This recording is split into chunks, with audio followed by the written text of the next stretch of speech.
Hello everyone, स्वागत है आपका हमारी एक नई वीडियो में।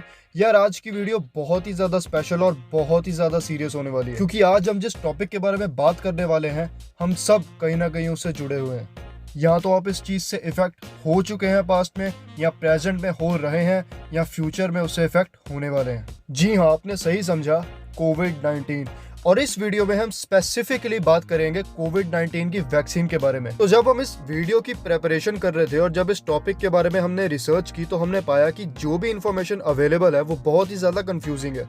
क्योंकि फर्स्टली ये इन्फॉर्मेशन बहुत ही अलग अलग सोर्सेज से आती है, और सेकेंडली वो इन्फॉर्मेशन को ऐसे तोड़ मरोड़ के और बहुत ही टेक्निकल लैंग्वेज में समझाया जाता है जो कि आम इंसान के बस की बात नहीं है समझना। तो हमने ये अपना एम बना लिया उसी वक्त कि हम एक ऐसी वीडियो बनाएंगे कोविड-19 वैक्सीनेशन के बारे में जो कि आम लोगों के समझने के लिए बहुत ही ज्यादा सिंपल और बहुत आसान होगी। और मैं ये प्रॉमिस करता हूँ कि अगर आपने ये वीडियो एंड तक देख लिया तो कोविड-19 की वैक्सीनेशन के बारे में आपके जो भी सवाल है मन में वो सब सॉर्ट हो जाएंगे।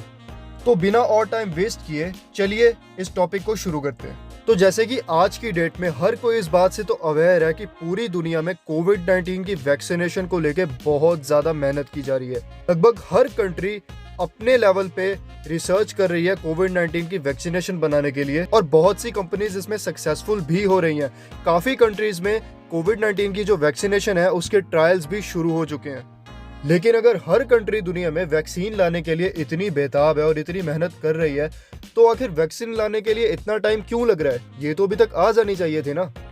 नहीं, ये थियोरेटिकली तो बहुत सिंपल लगता है, लेकिन जब ग्राउंड लेवल पे इसके बारे में समझा जाए तो आपको मालूम पड़ेगा कि ये इतना भी सिंपल नहीं है।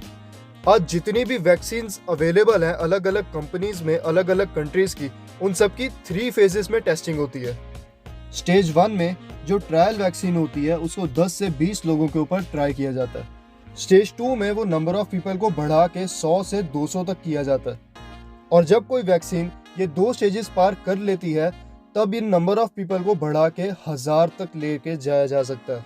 तो यार अगर हम यूएसए की बात करें जो इस वक्त इस पूरे वर्ल्ड में one of the worst corona hit countries है, उसमें अभी तक 4 ऑफिशियली पोटेंशियल कैंडिडेट्स हैं कोरोना की वैक्सीन के लिए। उनमें से जो सबसे आगे निकल कर आई है वो है मोडर्ना कंपनी की वैक्सीन, जो कि 94.5% तक इफेक्टिव होने का क्लेम कर रही है। और एक और वैक्सीन है जो इस वक्त पूरे वर्ल्ड में बहुत ही ज्यादा फेमस हो रही है, वो है फाइजर वैक्सीन जर्मनी से, और जो कि 95% तक इफेक्टिव होने का दावा करती है।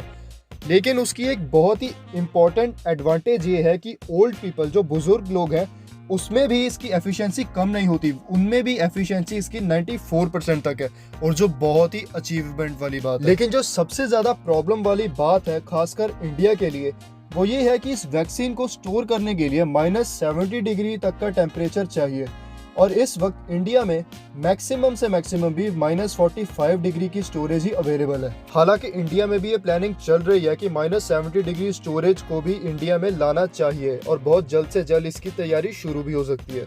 तो चलिए अब बात करते हैं इनकी साइड इफेक्ट्स के बारे में। हालांकि ये तो कंफर्म हो चुका है कि मॉडर्ना और फाइजर दोनों ही जो वैक्सीन हैं उनका कोई भी डेडली साइड इफेक्ट नहीं होगा, लेकिन mild symptoms of side effects तो जरूर देखने को मिलेंगे।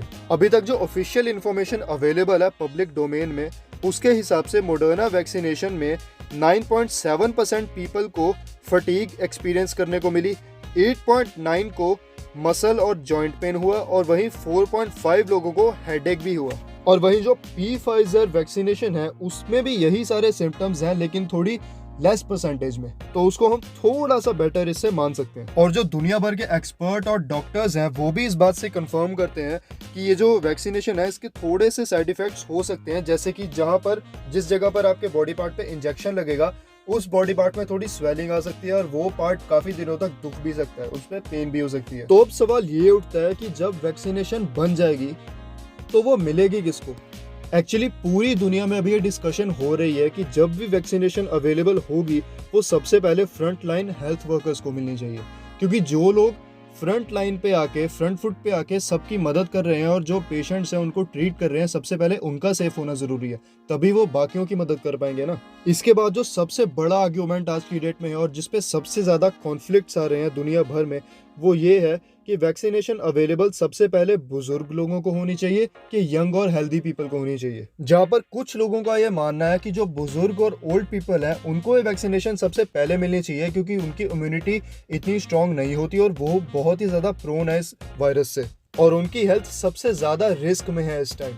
उसी तरफ दूसरी तरफ ये आर्ग्यूमेंट ये आ रही है कि जो यंग एंड हेल्दी पीपल है वो सबसे ज़्यादा एक्टिव है इस टाइम, वो घूम फिर रहे हैं और वो ही सबसे ज़्यादा ट्रांसमिट कर रहे हैं कोरोना को। और अगर वैक्सीनेशन सबसे पहले यंग पीपल को मिलती है तो ये ट्रांसमिशन को रोका जा सकता है। तो यार इस सब के बाद सबसे बड़ा सवाल ये उठता है कि जब ये वैक्सीनेशन बनेगी तो वो पुअर कंट्रीज को पहले मिलेगी या रिच कंट्रीज को। कहीं ऐसा तो नहीं कि जो रिच कंट्रीज हैं वो सारी वैक्सीनेशन अपने लिए रिजर्व रख लें और पुअर कंट्रीज को बेचारे कुछ ना मिले, क्योंकि ऐसा होना स्टार्ट हो चुका है कि बहुत सारी कंट्रीज एडवांस में बाय कर रहे हैं वैक्सीनेशन को और जो कंपनीज हैं वो भी एडवांस कमिटमेंट दे रही है कंट्रीज को कि जब भी वैक्सीनेशन बनेगी तो सबसे पहले आपको अवेलेबल करा दी जाएगी।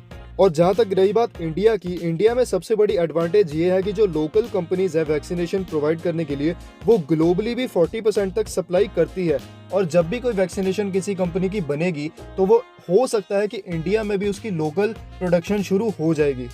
और वहीं पर एक गुड न्यूज़ ये है कि जो सेपी है, collision for epidemic preparedness and innovation, उसने एक प्रॉमिस किया है अपने कोवैक्स प्रोग्राम के अंडर कि जब भी वैक्सीनेशन बनके तैयार हो जाएगी और उसको प्रॉपर लाइसेंसिंग मिल जाएगी तो वो इंश्योर करेगी कि उसकी 2 बिलियन डोजेस वो अपने पास खरीदे। और उसने 92 कंट्रीज को कि 20% पॉपुलेशन को ये वैक्सीन फ्री में देने का प्रॉमिस किया है और उन 92 कंट्रीज में इंडिया भी आती है।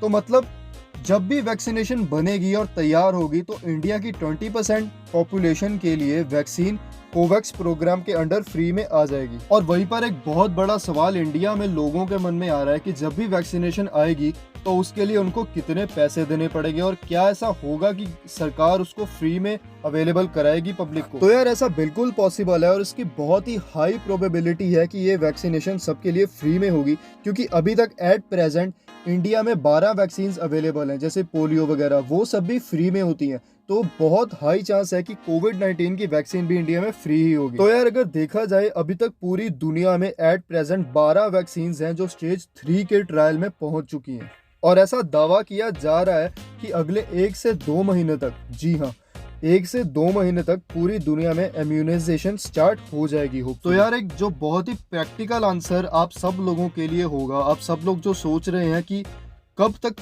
पूरी इंडिया की पॉपुलेशन को वैक्सीन अवेलेबल होगी, तो यार हो सकता है कि 2022 के एंड तक इंडिया में हर एक इंसान के लिए वैक्सीनेशन अवेलेबल हो।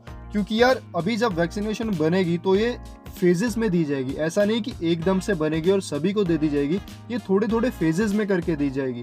तो एट द एंड ऑफ 2022 तक ऐसा मान लिया जाएगा कि पूरी इंडिया की पॉपुलेशन को वैक्सीनेशन मिल जाएगी। और कौन से सेट ऑफ पीपल को ये सबसे पहले मिलेगी और किसको बाद में मिलेगी, यार ये तो डिस्कशन करने के बाद ही मालूम पड़ेगा और जब कोई एंड रिजल्ट आएगा तो आपको बता दिया जाएगा। तब तक के लिए हम सिर्फ होप कर सकते हैं कि हम सब हेल्दी रहें और सेफ रहें। तो यार आई होप कि अब तक आपके मन में जो भी सवाल थे वैक्सीनेशन को लेके वो डाउट सारे क्लियर हो चुके होंगे। तो यार अगर आपको ये वीडियो पसंद आई तो प्लीज़ इसे लाइक करें और हमारे चैनल को प्लीज़ सब्सक्राइब कर दें। Thank you so much.